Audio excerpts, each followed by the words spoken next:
Miércoles de la tercera semana de Cuaresma.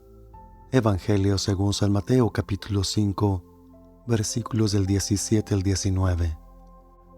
En aquel tiempo Jesús dijo a sus discípulos: No crean que he venido a abolir la ley o los profetas.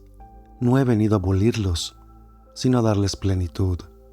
Yo les aseguro que antes se acabarán el cielo y la tierra, que deje de cumplirse hasta la más pequeña letra o coma de la ley.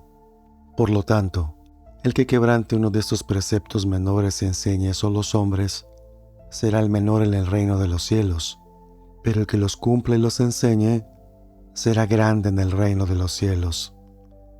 Palabra del Señor.